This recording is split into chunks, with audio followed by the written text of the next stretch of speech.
Good evening everyone. तो चलिए start करते हैं अपने सेशन को। आज के सेशन में हम लोग एक मोस्ट इंपॉर्टेंट टॉपिक को डिस्कस करने जा रहे हैं जो एनिमल हस्बेंड्री से लिया गया है।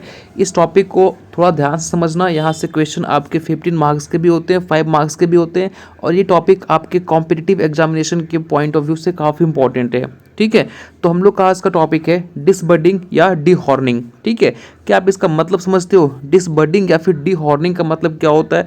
अगर आप थोड़ा सा दिमाग पे जोर डालेंगे तो आपको समझ में आएगा कि डीहॉर्निंग का मतलब होता है हॉर्न को रिमूव कर देना। ठीक है, लेकिन डिसबर्डिंग का क्या फंडा है? क्या सर यहाँ पे हम फूल के जो बर्ड आते हैं उसको रिमूव करेंगे? ऐसा कुछ भी नहीं है। देखो दोनों में डिफरेंस क्या होता है, सबसे पहले इसको समझते हैं, फिर हम लोग आगे बढ़ेंगे। और फ्रेंड्स, अगर आपने हमारे अभी तक टेलीग्राम ग्रुप को ज्वाइन नहीं किया है तो लिंक डिस्क्रिप्शन बॉक्स में गिवन है, जाइए उसे ज्वाइन कर लीजिए, जहाँ पे आपको ये पीपीटी के साथ साथ नोट्स भी शेयर कर दिया जाएगा। ठीक है।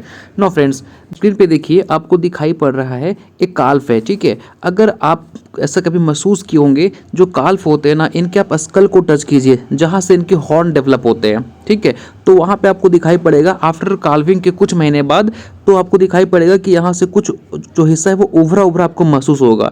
ये इसलिए क्योंकि यहाँ से क्या निकलते हैं? हॉर्न निकलते हैं। लेकिन जब हॉर्न नहीं निकला होता है, जब ये स्टार्टिंग फेज में होता है, तो उसको हम बोलते हैं बर्ड। ठीक है, जैसे कि जो काल्फ होता है ना, उसका आप यहाँ पे टच करोगे तो आपको छोटा सा कुछ हिस्सा दिखाई पड़ेगा जो कि थोड़ा सा उठा हुआ दिखाई पड़ेगा। तो ये जस्ट बिकॉज ऑफ वो क्या होता है? बर्ड होता है। फर्दर वो डेवलप होके हॉर्न में कन्वर्ट हो जाता है। ठीक है, अब उस बर्ड को ही हम रिमूव कर देंगे, वहाँ के सेल्स को ही हम डिस्ट्रॉयड कर देंगे, तो ये हॉर्न फर्दर डेवलप नहीं हो पाएंगे। क्यों? क्योंकि उसके सेल्स को आपने डिस्ट्रॉयड कर दिया। तो अब इस बर्ड को आप डिस्ट्रॉय कर देंगे, इस बर्ड को आप रिमूव कर देंगे, तो उसको हम बोलते हैं क्या? डिसबर्डिंग।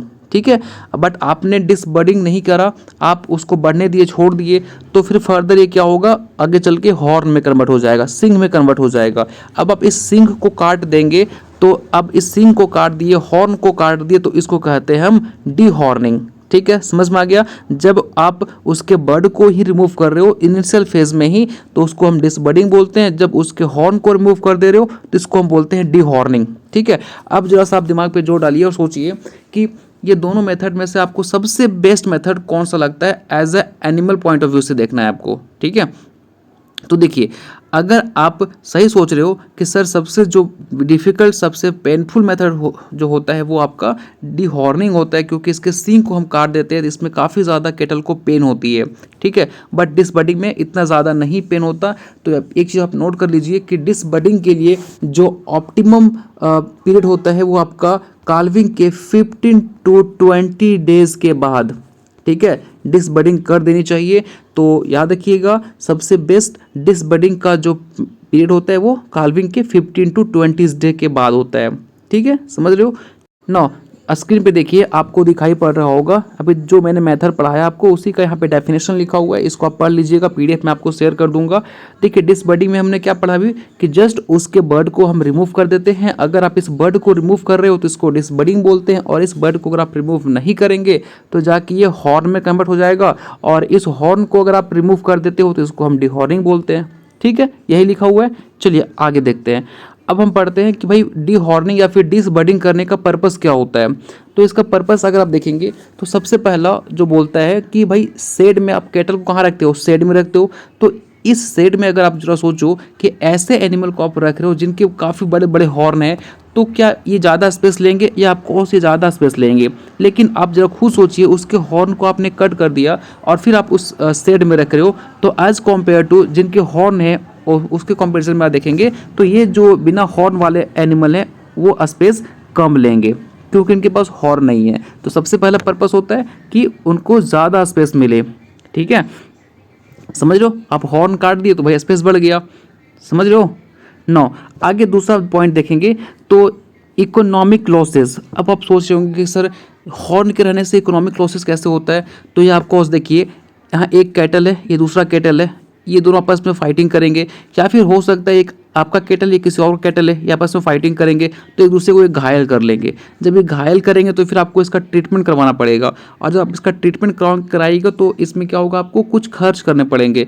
तो हुआ ना इकोनॉमिक लॉसेस, तो आपको इकोनॉमिक लॉसेस भी होंगे। तो इस इकोनॉमिक लॉसेस से बचाने के लिए हम क्या करते हैं? इनके हॉर्न को रिमूव कर देते हैं। ठीक है, थर्ड आता है कि जो ऑपरेटर होता है, अगर सपोज़ आपकी केटल है, आप उसका मिल्किंग करते हो, उसकी टिकिंग करते हो, तो आपको डर लगा रहता है कि कहीं हम पे हमला ना कर दे, ठीक है। तो ये आप पे हमला ना कर दे, तो जो ऑपरेटर होता है वो उसको ईजिली हैंडल कर सके, तो उसके लिए क्या करते हैं, वो उनके हॉर्न को रिमूव कर देते हैं, ठीक है। इसलिए आप उसके हॉर्न को रिमूव कर देंगे तो उसको आप इजिली हैंडल भी कर पाएंगे। आप जरा खुद सोचिए, आप रास्ते से जा रहे हैं, ठीक है, आपको सामने एक ऐसी गाय दिखाई पड़ गई या फिर ऐसा सांड दिखाई पड़ गया जिसका काफ़ी बड़ा बड़ा हॉर्न है, आप उसको देख के डर जाओगे कहीं मार ना दे, ठीक है। लेकिन बगल से आप गुजर रहे हो और आपको ऐसी केटल दिखाई पड़ी जिसका हॉर्न ही नहीं है, तो उससे आप उतना ज़्यादा नहीं डरोगे, ठीक है। तो यही इसका एडवांटेज होता है कि इसको आप इजिली हैंडल कर सकते हैं अगर उनके हॉर्न नहीं होंगे, ठीक है। और थर्ड, जो हॉर्न कैंसर होता है वो ना हो जाए, इसलिए उसके हॉर्न को हम रिमूव करते हैं। तो इनका कुछ बेसिक पर्पस है जिसकी वजह से हम डिसबर्डिंग या फिर डिहॉर्निंग को परफॉर्म करते हैं, ठीक है। समझ गए यहाँ तक? चलिए आगे बात करते हैं कि इसके मेथड क्या है। इस मेथड को थोड़ा ध्यान समझना, कई बार पूछा गया है कि भाई डिसबर्डिंग करने का मेथड क्या क्या है। तो सबसे पहला मेथड है जो है आपका हॉट आयरन मेथड, ध्यान से समझना, ठीक है।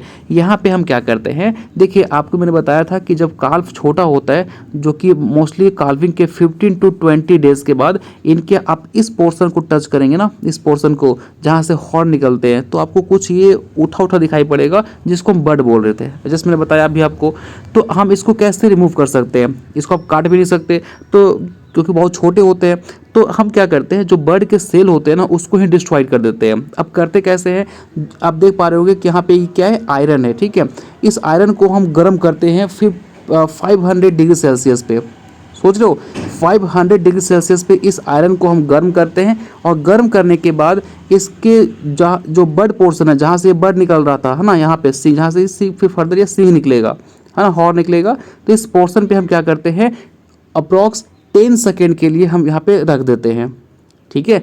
समझ लो मैं क्या बोल रहा हूँ कि भाई आपने क्या करा, इसके बर्ड को रिमूव करने के लिए जो आयरन आपको दिखाई पड़ रहा है स्क्रीन पे, इस आयरन को आप ले गए और इसको 500 डिग्री सेल्सियस पे गर्म किए, और गर्म करने के बाद इसके बर्ड पे आपने उसको रख दिया 10 सेकेंड के लिए। तो क्या होगा, ये जो बर्ड के सेल्स है वो डिस्ट्रॉयड हो जाएंगे। अब ये बर्ड के सेल ही डिस्ट्रॉयड कर गए तो कभी भी यहाँ पे आपका हॉर्न डेवलप नहीं होगा, ठीक है, समझो। तो ये तरीका होता है एक हॉट आयरन मेथड जिसको हम बोलते हैं, ठीक है। दूसरा आपका आता है इलस्ट्रेटर मेथड। यहाँ पे हम क्या करते हैं कि आप ध्यान से देखिएगा कि ये इनके क्या है, हॉर्न है, ठीक है। इनके हॉर्न को रिमूव करने के लिए हम यहाँ पे रबर का ये बना हुआ आता है ना, ये रबर का बना हुआ आता है, इसको आप इसमें डाल दीजिए। जब इसको डाल देंगे तो क्या होगा, धीरे धीरे धीरे धीरे इसके हॉर्न को काटते जाएगा, फिर फर्दर इसके हॉर्न ही रिमूव हो जाएंगे, ठीक है।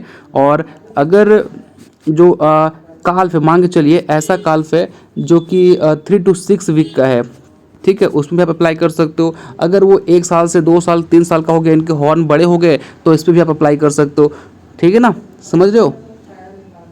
चलिए थर्ड आपका आता है केमिकल मेथड। अब केमिकल मेथड में हम लोग यूज़ करते हैं कास्टिक पोटास का, और दूसरा यूज़ करते हैं इसमें कास्टिक सोडा का, ठीक है।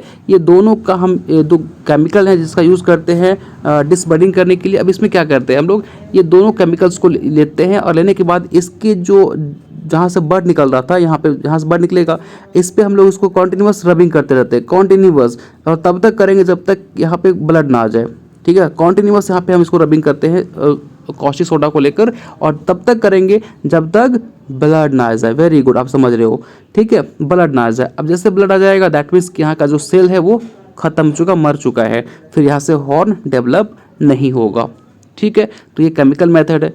4 आपका है डिहॉर्निंग। आपको जस्ट बताया मैंने, इसके हॉर्न को आप रिमूव कर दीजिए, लेकिन रिमूव करेंगे फर्दर ये जाके डेवलप हो जाएगा, कुछ समय के बाद फर्दर यहाँ से सिंग निकल जाएगा, समझ रहे हो। तो ये कुछ इंपॉर्टेंट मेथड थे। तो अभी हम लोगों ने पढ़ा कि भाई डिहॉर्निंग करने के क्या क्या मेथड्स हैं, और फिर हम लोगों ने देखा कि इनको हम क्यों करते हैं, क्या इनका पर्पस है, ठीक है, और डिसबर्डिंग और डिहॉर्निंग में क्या डिफरेंस होता है। यहाँ तक अगर आपको समझ में आ गया है तो आप मुझे एक बार कमेंट बॉक्स में जाके जरूर यस टाइप कीजिए, और अगर कोई डाउट है आपको तो डेफिनेटली हमारे कमेंट बॉक्स में जाके पूछ सकते हैं, मैं आपको डेफिनेटली रिप्लाई करूंगा। तो ये हमारा टॉपिक था डिसबर्डिंग या फिर डिहॉर्निंग, ठीक है फ्रेंड्स। तो मिलते हैं नेक्स्ट वीडियो में अगले टॉपिक के साथ। शायद मैं नेक्स्ट वीडियो में कास्ट्रेशन को पढ़ाऊँगा। तो थैंक यू सो मच। इसके PDF को आप डाउनलोड जरूर कीजिएगा और रिवाइज कीजिएगा। मिलते हैं नेक्स्ट वीडियो में।